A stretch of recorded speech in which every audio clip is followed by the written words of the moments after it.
دوستو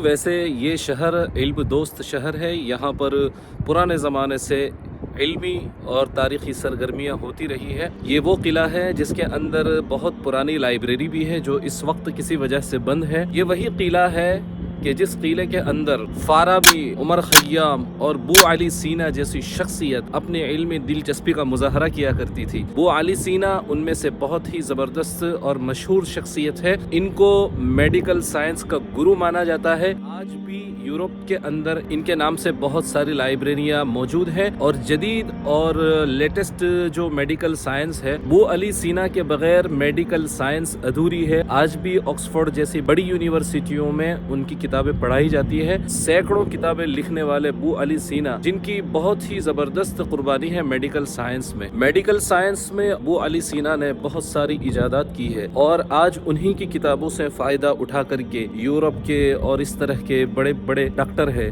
وہ اپنی ڈاکٹری مکمل کرتے ہیں. تو یہ وہی قلعہ ہے، وہی جگہ ہے جہاں پر بو علی سینا اپنا علمی مظاہرہ فرمایا کرتے تھے. یہ جو سامنے مسجد نظر آ رہی ہے، یہ اس قلعے کے اندر، احاطے کے اندر یہ واقع ہے اور اس کے اندر کسی زمانے میں یہاں کے جو عمراء اور وزراء رہا کرتے تھے وہ اسی مسجد میں نماز ادا کرتے تھے. اس مسجد کا نام گوٹ ماسک ہے اور یہ مسجد 17ویں سینچری کی ہے. جب یہاں پر سوویت یونین یعنی روس کا قبضہ ہوا تو یہ قلعہ بھی ان کے انڈر میں آ گیا اور روس کے قبضے کے بعد اس کو بند کر دیا گیا تھا. آج یہ مسجد کھلی تو ہے لیکن اس کو میوزیم میں تبدیل کر دیا گیا ہے تاکہ سیاحوں کی توجہ حاصل کی جا سکے. تو چلیے اندر جاتے ہیں، مسجد بھی دیکھتے ہیں اور اندر کا میوزیم بھی دیکھتے ہیں. کسی زمانے میں یہاں پر سجدے ہوتے تھے اور یہاں پر قرآن اور حدیث کو پڑھا جاتا تھا. پہلے یہ مسجد ہوا کرتی تھی، اللہ کا گھر ہوا کرتا تھا. آج میوزیم ہے. اب میوزیم میں کیا کیا چیزیں ہیں آئے ہیں تو دیکھ ہی لیں گے، چاہے حسرت کے ساتھ ہی، کیونکہ یہاں پر کچھ ہماری اسلامی چیزیں بہت ساری نظر آ رہی، تو میں آپ لوگوں کو بھی دکھاتا ہوں. یہ 10ویں اور 11ویں صدی کا ماشاءاللہ یہاں پر ایک کاغذ رکھا ہوا ہے، اس کے اوپر آپ دیکھ سکتے ہیں بہترین حروف کے اندر لکھا ہوا ہے. پہلے زمانے میں اس طرح کے چھوٹے چھوٹے قلم اور چکو وغیرہ ہوتے تھے. نصر من اللہ وفتح قریب. یہ مسجد کا خوبصورت محراب ہے، آپ دیکھ سکتے ہیں پوری لکڑی کی مسجد ہے ماشاءاللہ.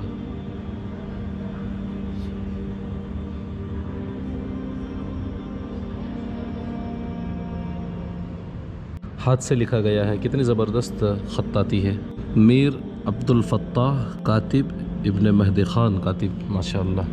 یہ دیکھیے آپ، فارسی زبان میں پورا خط لکھا ہوا ہے اور پہلے کے کاغذ کتنے لمبے ہوتے تھے. آپ اس کا سائز چیک کریں، آپ کو اندازہ ہو جائے گا کتنے لمبے کاغذ ہوتے تھے. پھر اس کو رول کر کے موڑ کر کے اس کے اندر رکھا جاتا تھا. یہ اس کا باکس ہے گول، کتنا خوبصورت ہے، اس پر بھی زبردست قسم کے نقش و نگار ہے. اس طرح کے رحال یوز کیے جاتے تھے پہلے. دیکھیے آپ، گھروں کے اندر اس طرح کے پینٹنگ اور تختے اس طرح کے لگاتے تھے گھروں کے اندر. اور یہ بھی 1917 سوویت یونین کے ٹائم پہ ہے، آزادی سے پہلے کے. ان کی جو آزادی ہوئی تھی 1991 میں، اس سے پہلے. ما انزل اللہ بما انزل اللہ فاولئک هم الظالمون وقفینا علی آثارہم بعیسی ابن مریم. آپ دیکھ سکتے ہیں آخر تک. یہ کیا ہے؟ تسبیح ہو سکتی ہے پہلے کے زمانے کی. اور یہاں پر ایک زبردست چیز جو نظر آ رہی ہے، یہ ہاتھ سے لکھا ہوا نسخہ ہے میرے خیال سے قرآن کریم کا. جی، یہ قرآن کریم کا ہاتھ سے لکھا ہوا نسخہ ہے. اس کے بارے میں کوئی ڈیٹیل اور انفارمیشن یہاں ہے. لنگر قرآن 58 سورہ.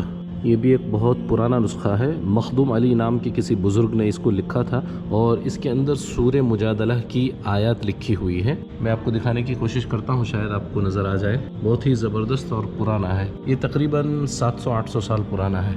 یہ چھوٹا سا قرآن ہے. کتنا چھوٹا قرآن ہے آپ دیکھ سکتے ہیں. جس طریقے سے مصحف عثمانی والے بلاگ میں آپ نے چھوٹا قرآن دیکھا تھا، یہاں بھی یہ چھوٹا قرآن ہے. بہت چھوٹے چھوٹے قرآن ہے. یہ گول شکل میں جو نظر آ رہے ہیں یہ بھی قرآن ہے اور یہ بھی ماشاءاللہ یہ سارے قرآن ہیں. اور یہ اس کے رکھنے کی ڈبی ہے، کتنی خوبصورت ہے. آپ دیکھیے یہ مسجد پرانی ہے کافی ماشاءاللہ.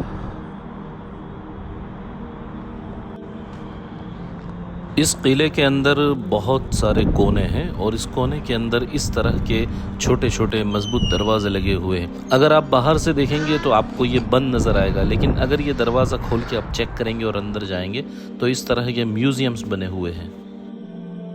دیکھتے ہیں اندر.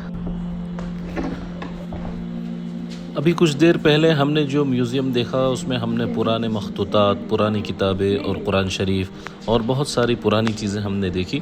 تو اس طرح کے پورے جو ہے وہ قلعے کے اندر بہت سارے میوزیمز ہیں. اس میں سے ایک یہ ہسٹری میوزیم ہے، اور یہ ہسٹری میوزیم کے اندر 16ویں سینچری سے لے کر کے 20ویں سینچری تک کی جو نایاب چیزیں ہیں اور جو خصوصاً سینٹرل ایشیا کے اندر جو استعمال ہونے والے کپڑے ہیں اور جو چیزیں ہیں اور استعمال کی درآمدی اور برآمدی چیزیں ہیں، یہ ساری اس کے اندر لگی ہوئی ہے. تو اس کی مختلف جو ہے وہ پرانی اور نایاب چیزوں کو بھی آپ لوگ دیکھ سکتے ہیں. یہاں پر بہت سارے جو ہے وہ 16ویں صدی سے لے کر کے 20ویں صدی تک کے کچھ مشہور لوگوں کے فوٹوز بھی ہیں اور ان کے آلات اور ان کے ہتھیار وغیرہ بھی رکھے ہوئے ہیں، تو آپ اس کو دیکھ سکتے ہیں. یہ 18ویں صدی کی روس کی کوئی چیز ہے، سمجھ میں نہیں آ رہا ہے کیا ہے، لیکن بہت ہی زبردست چیز ہے. اور اس طریقے سے یہاں کا جو ٹریڈیشنل لباس ہے اور جو یہاں کے روایتی کپڑے ہیں وہ سارے آپ دیکھ سکتے ہیں. اور یہاں کے لوگ اس طرح کے صافے، اس طرح کی جوتیاں اور اس طرح کے جو ہے وہ کپڑے اور شیروانی وغیرہ پہنا کرتے تھے.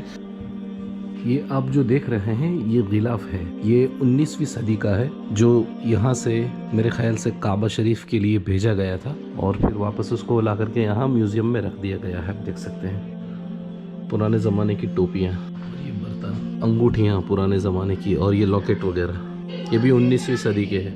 اب مجھے یہاں سے نکلنا پڑے گا. کچھ جگہ باقی رہ گئی دیکھنے کی، کیونکہ بہت بڑا قلعہ ہے اور اس کے لیے کافی وقت چاہیے. اگر آپ کو اس قلعے کے اندر گھومنے کے لیے آنا ہے تو آپ کو سمجھ لو پورا دن فارغ کرنا پڑے گا. اب چونکہ یہاں سے بخارا سے تاشکند کے لیے میری ٹرین ہے اور اس کا اب صرف 1 گھنٹہ رہ گیا ہے. مجھے ہوٹل جانا ہے، وہاں سے سامان پک اپ کرنا ہے، اس کے بعد ریلوے اسٹیشن پہنچنا ہے. آپ سے درخواست کرتا ہوں کہ چینل کو اگر سبسکرائب نہیں کیا ہے اب تک تو کر لیں، اور آخر تک ویڈیو کو دیکھنے کے لیے آپ کا بہت بہت شکریہ. پیار دینے کے لیے، سپورٹ کرنے کے لیے آپ کا بہت بہت شکریہ.